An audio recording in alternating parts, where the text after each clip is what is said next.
Hello students, welcome back to our video lecture on active voice and passive voice. Last video session ની અંદર આપણે simple present અને simple past question with who એટલે કે WHO question જે છે એના વિશે આપણે શીખા. હવે આ વિડિયો લેક્ચર ની અંદર હજી આપણા બીજા બે ટેન્સ જે છે જે who વાળી વાક્ય રચનામાં રજૂ કરી શકાય એ બાકી છે. એ જે આપણા બે ટેન્સ છે ક્યાં છે તો એક તો આવશે સિમ્પલ ફ્યુચર ટેન્સ અને બીજું છે સિમ્પલ મોડલ ઓક્સિલરીઝ. આગલા લેક્ચરમાં આપણે સિમ્પલ પ્રેઝન્ટ અને સિમ્પલ પાસ્ટ એ બંને જોયા. આ લેક્ચરની અંદર પણ બંને કમ્બાઈન કરીને કમ્બાઈન ફોર્મ્યુલા આપી અને તમને હું શીખડાવું છું.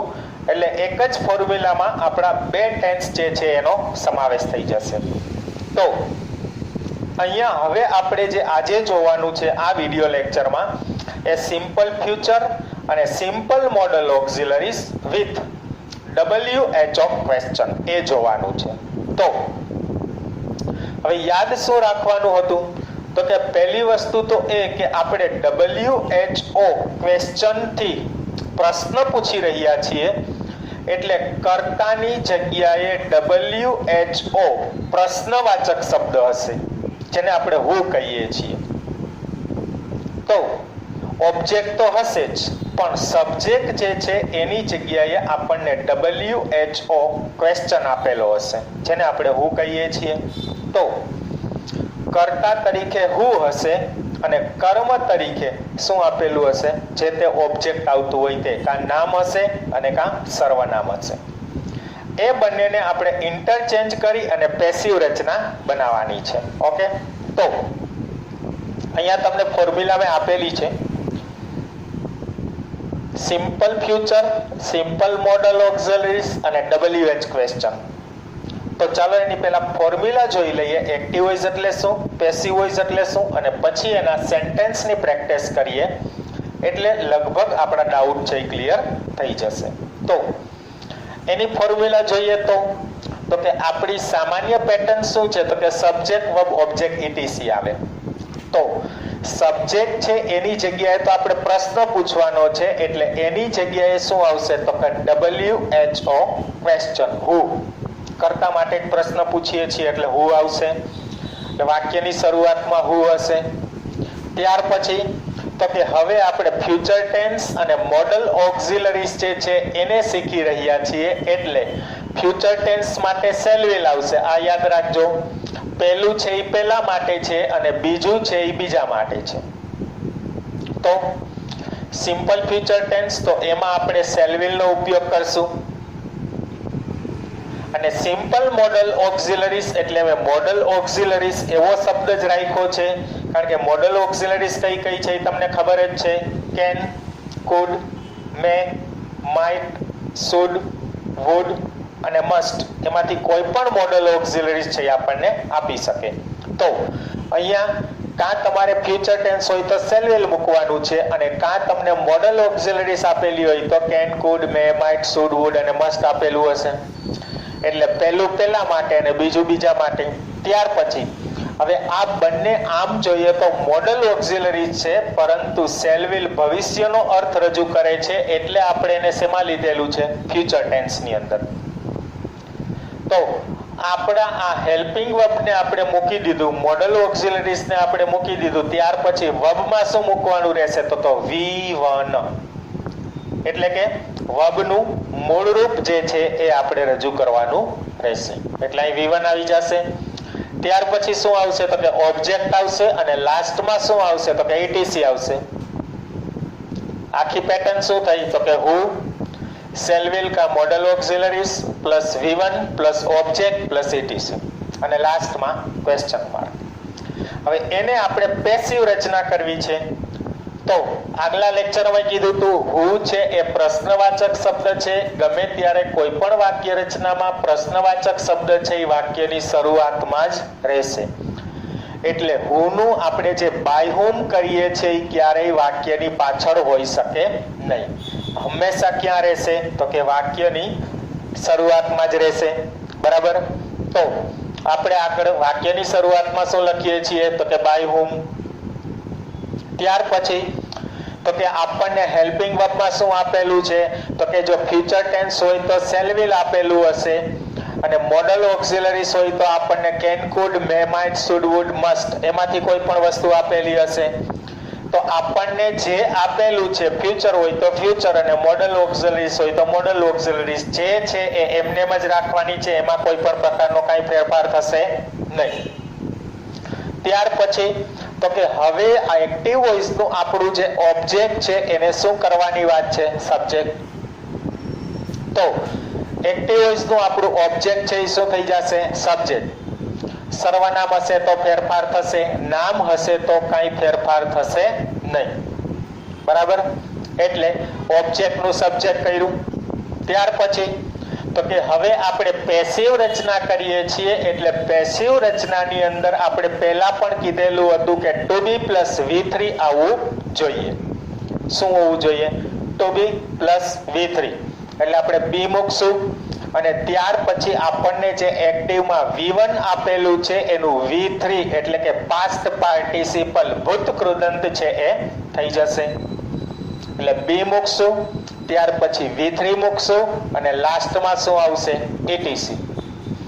હવે આગળના જે બે આપણા ટેન્સ હતા એની અંદર શું હતું તો કે આપણને જે આપેલું હતું સિમ્પલ પ્રેઝન્ટ અને સિમ્પલ પાસ્ટ, એમાં ટુ બી ના રૂપમાં આપણે શું મૂકતા હતા? તો પ્રેઝન્ટ ટેન્સ હોય તો એમ ઇઝ આર અને પાસ્ટ ટેન્સ હોય તો શું મૂકતા હતા? વોઝ વેર. અહીંયા આપણને ફ્યુચર ટેન્સ અને મોડલ ઓક્સિલરીઝ આપેલું છે એટલે આપણે ફક્ત શું રાખશું? બી જ રાખશું. તો અહીંયા આપણને બી પ્લસ V3 આપેલું હોય તો આપણે એમ સમજવાનું કે આપેલું વાક્ય કેવું છે? પેસિવ છે. અને જો એમનેમ આપણને મોડલ ઓક્સિલરીઝ કે શેલ સાથે V1 આપેલું હોય તો આપણને કેવું વાક્ય આપેલું છે? પેસિવ વાક્ય આપેલું છે. ક્લિયર આટલું? તો આ હતી આપણી ફોર્મ્યુલા. એક્ટિવ વોઇસમાં શું કરવાનું ખબર પડી ગઈ, પેસિવ વોઇસમાં શું કરવાનું એ પણ આપણને ખબર પડી ગઈ. તો હવે એના વાક્યની પ્રેક્ટિસ કરશું એટલે આપણને બધા જ ડાઉટ છે એ ક્લિયર થઈ જશે. તો હવે એ જોઈએ. પહેલું જ સેન્ટેન્સ આપેલું છે who can count stars in the skies. Who can count stars in the sky. Gujarati શું કરશું? આકાશમાં તારલાઓ કોણ ગણી શકે છે? પહેલા આપણે એ જોઈએ કે આપણને એક્ટિવ વોઇસ આપેલું છે કે પેસિવ વોઇસ આપેલું છે. તો જોવો જોઈએ. કેન અને કાઉન્ટ, મોડલ ઓક્સિલરીઝ અને V1. મોડલ ઓક્સિલરીઝ અને V1 આપેલું છે તો આપણને સેન્ટેન્સ આપેલું છે કેવું છે? એક્ટિવ વોઇસ છે. તો આ વાક્ય રચનામાં હુ છે એ આપણો સબ્જેક્ટ છે અને ધ સ્ટાર્સ છે એ આપણું ઓબ્જેક્ટ છે અને વાક્ય આપણને એક્ટિવ આપ્યું છે, આપણે જોઈ લીધું. શું કામ એને? તો કે modal auxiliaries plus V1, modal auxiliaries plus V1 એટલે એક્ટિવ થઈ ગયું. તો હવે આપણે એને પેસિવ કરવાનું છે તો પેસિવ કરો તો વાક્યની શરૂઆતમાં પહેલા તો શું આવશે તો કે બાય હુમ. બરાબર? ત્યાર પછી શું કહે છે તો કે હવે આપણે મોડલ ઓક્સિલરીઝ માં જોવાનું છે એટલે અહીં નીચે જોશું આપણે તો કે મોડલ ઓક્સિલરીઝ નું મોડલ ઓક્સિલરીઝ એટલે કેન નું કેન જ રહેશે. ત્યાર પછી શું મૂકવાનું છે? ઓબ્જેક્ટ નું સબ્જેક્ટ. તો ઓબ્જેક્ટ આપણને કોણ આપેલું છે? The stars. તો ધ સ્ટાર્સ નું ધ સ્ટાર્સ જ રહેશે. By whom can the stars. પછી શું મૂકવાનું કહે છે તો કે b + v3. તો આપણે b મૂક્યું. હવે કાઉન્ટ જે છે એ આપણું v1 છે, એમાંથી આપણે v3 કરવાનું છે. રેગ્યુલર વર્બ છે તો શું મૂકશું આપણે? Counted. by whom can the stars be counted. અને લાસ્ટમાં શું કહે છે? etc. તો etc આપણને શું આપેલું છે? in the sky. અને છેલ્લે આવશે ક્વેશ્ચન માર્ક. બરાબર છે? તો આપણો આન્સર શું બને છે? by whom can the stars be counted in the sky. શું ફેર પડ્યો તો કે who છે એનું by whom થઈ ગયું અને અહીંયા the stars જે ઓબ્જેક્ટ છે એ શું બની જાય છે તો કે સબ્જેક્ટ. બરાબર? તો આપણું પહેલું સેન્ટેન્સ હતું. હવે બીજા સેન્ટેન્સમાં જોઈએ. ફ્યુચર ટેન્સમાં આપેલું છે who will attend the party. Party જે છે એ કોણ અટેન્ડ કરશે? તો આપણે જોઈએ તો હુ નું હુ આપેલું છે, વિલ આપેલું છે, પછી અટેન્ડ એટલે V1 આપેલું છે અને ધ પાર્ટી આપેલું છે. આપણને ETC આપેલું નથી. એક્ટિવ વોઇસ છે કેમ ખબર પડશે? તો અહીં જોઈ શકશો shall will plus V1, shall will plus V1. તો આપણને એક્ટિવ વાક્ય રચના આપી છે, એનું આપણે શું કરવાનું છે? તો કે પેસિવ વોઇસ કરવાનું છે. તો પેસિવ વોઇસ કરો એટલે સૌપ્રથમ વાક્યની શરૂઆતમાં શું આવશે? તો કે હુ છે એનું બાય હુમ થઈ જશે.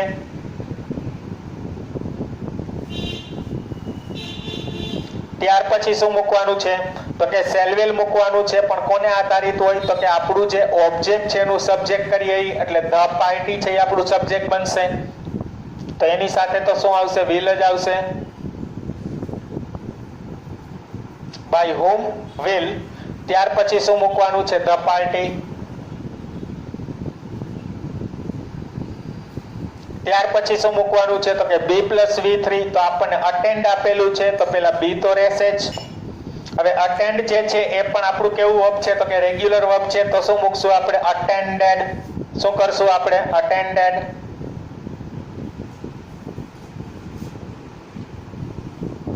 By whom will the party attended.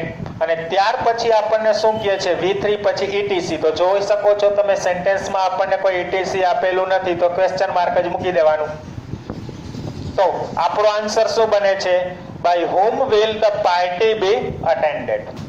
તો આ આપણું who નું બાય whom થઈ ગયું અને પાર્ટી આપણે જે સબ્જેક્ટ ઓબ્જેક્ટ હતું એનું આપણે શું કરી નાખ્યું? સબ્જેક્ટ. ક્લિયર આ સેન્ટેન્સ? ત્યાર પછીના સેન્ટેન્સમાં જોઈએ who should join the next tour. Next એટલે આવતી. હવે પછીની ટૂર છે એ કોણે જોડવી જોઈએ અથવા તો કોણે જોડાવવું જોઈએ? તો આપણે એનું આપણે શું કરવાનું થાય છે? પેસિવ વોઇસ કરવાનું થાય છે. તો પહેલા તો આપણે એ જોઈએ એક્ટિવ છે કે પેસિવ. તો તમે અહીં જોઈ શકો છો should અને જોઈન આપેલું છે, મોડલ ઓક્સિલરીઝ અને V1 આપેલું છે. તો આપણને સેન્ટેન્સ કેવું આપ્યું છે? એક્ટિવ વોઇસ આપ્યું છે. એનું આપણે શું કરવાનું છે? Passive voice. તો આપણો સબ્જેક્ટ કોણ છે? તો કે હુ છે એ સબ્જેક્ટ જ છે, પ્રશ્નવાચક શબ્દ સ્વરૂપે આપેલું છે. અને ધ નેક્સ્ટ ટૂર જે છે એ આપણું શું છે? ઓબ્જેક્ટ છે. પેસિવ વોઇસ કરવું છે તો સૌથી પહેલા વાક્યની શરૂઆતમાં શું લેશું? તો કે બાય હુમ. હુ નું બાય હુમ થઈ જશે. સબ્જેક્ટ નું ઓબ્જેક્ટ કરી નાખ્યું આપણે. ત્યાર પછી શું મૂકવાનું છે? તો કે હવે આપણને શેલ વિલ આપ્યું હોય તો શેલ વિલ ને મોડલ ઓક્સિલરીઝ આપેલી હોય તો મોડલ ઓક્સિલરીઝ. તો આપણને શું આપેલું છે? should. તો should નું should જ રહેશે. By whom should. ત્યાર પછી શું કહે છે? તો કે ઓબ્જેક્ટ નું સબ્જેક્ટ. તો આપણું ઓબ્જેક્ટ કોણ છે? The next tour.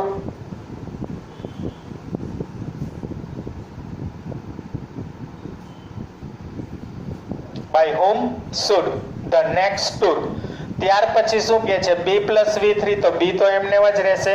હવે આપણને જોઈન આપેલું છે તો જોઈન પણ રેગ્યુલર વર્બ છે એટલે પાછળ આપણે ફક્ત તો આપણે જોઈ શકીએ છીએ B મૂકી દીધું છે અને આપણું જોઈન છે એ રેગ્યુલર વર્બ છે. તો આપણે શું મૂકશું રેગ્યુલર વર્બમાં? તો ઈડ જ મૂકશું. તો શું આવી જશે? જોઈન્ડ.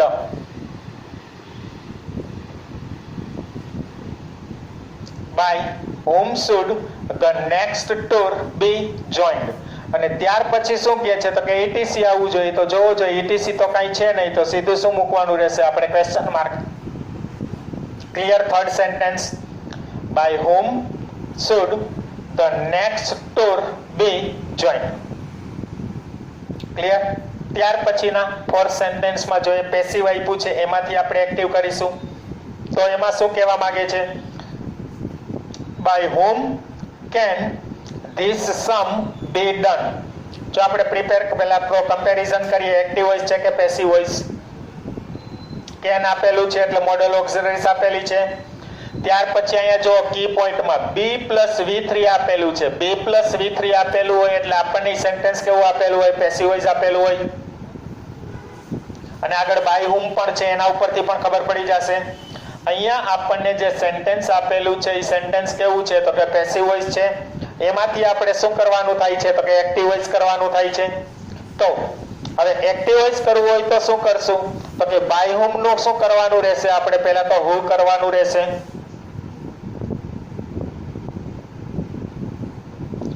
ત્યાર પછી તો કે ફ્યુચર ટેન્સ આપેલું હોય તો ફ્યુચર ટેન્સ ને મોડલ ઓક્ઝિલરીઝ આપેલી હોય તો મોડલ ઓક્ઝિલરીઝ. તો આપણને મોડલ ઓક્ઝિલરીઝ આપેલી છે એટલે કેન નું કેન જ રાખશું. હુ કેન, બરાબર. ત્યાર પછી શું મૂકવાનું છે? તો હવે આપણે V1 મૂકવાનું છે.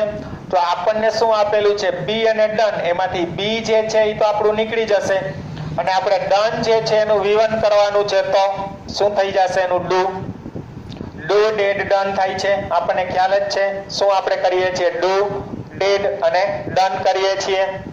તો આપણે શું કરી નાખ્યું? એનું ડુ કરી નાખ્યું. હવે ત્યાર પછી શું મૂકવાનું થાય છે? આપણે ઓબ્જેક્ટ મૂકવાનું થાય છે. તો હવે ધીસ સમ જે છે એ આપણું અત્યારે અહીંયા શું છે? સબ્જેક્ટ છે. એ સબ્જેક્ટ નું શું થઈ જશે? ઓબ્જેક્ટ થઈ જશે. એટલે આપણે શું મૂકશું? This sum. Who can do this sum? બસ પૂરું. ETC તો આપણને કઈ આપેલું નથી. જો આપણને ETC કઈ આપેલું ન હોય તો આપણે કઈ બહારથી લઈને મૂકવાનું થતું નથી. તો આપણો આન્સર શું બનશે? Who can do this sum?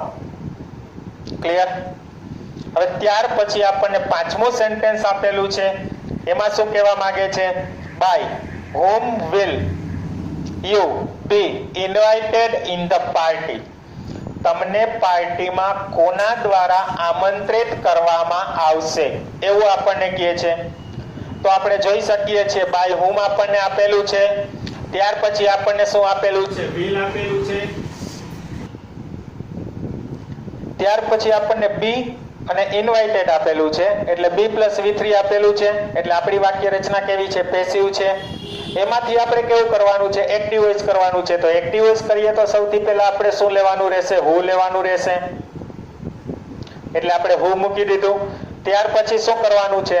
તો કે આપણને સેલવિલ આપેલું છે. તો સેલવિલમાં જે આપેલું હોય એ જ રાખવાનું. એટલે આપણને વિલ આપ્યું છે તો વિલ જ લેશું.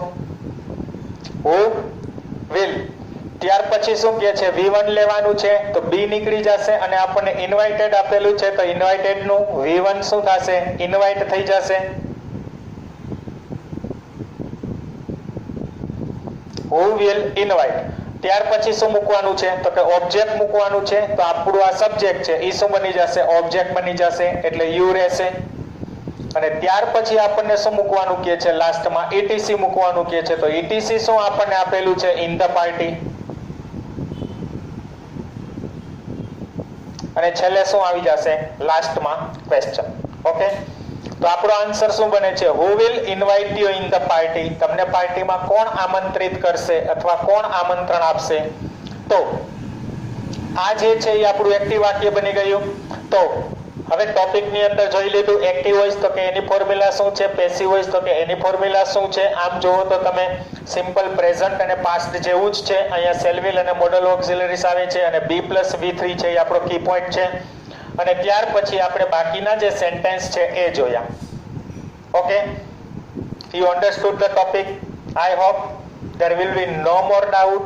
So goodbye and see you again in next video lecture.